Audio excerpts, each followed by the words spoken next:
ప్రభుత్వం వచ్చిన తర్వాత స్థానిక సంస్థలకు ఏవైతే నిధులున్నాయో వాటి పూర్తి స్థాయిలో సర్పంచులకే అవకాశాలు ఇస్తాం, అధికారాలు ఇస్తాం, వినియోగానికి కూడా వాళ్ళకి సర్వ హక్కులు కల్పిస్తామని చెప్పేసి కూడా ఈ సందర్భంగా తెలియజేస్తున్నాను.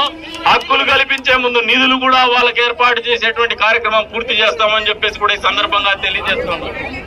అంతేకాకుండా ఈ రోజున మీరు ఒకసారి ఎస్టీ తాండాల గురించి ప్రస్తావించాలని ఉన్నాం.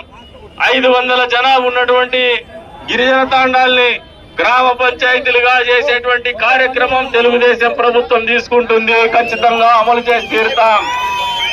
ఎందుకు దీంట్లో కూడా ఈ మధ్య కాలంలో వైఎస్ఆర్సీపీ పార్టీకి చెందినటువంటి కొంతమంది ఎంపీపీలు నాయకులు గిరిజన తాండాల్లో కూడా 1-2 ఇళ్లు వాళ్ళ ఉంటే మేము కూడా ఈ ప్రాంతంలో ఉన్నాం, మీరు తాండాలుగా మార్చొద్దని చెప్పేసి హైకోర్టుకు పోయేసి నిలుపుదల చేసినటువంటి కార్యక్రమం మీరందరూ కూడా గ్రహించుకోమంటానని ఎస్టీ సోదర సోదరిమణులు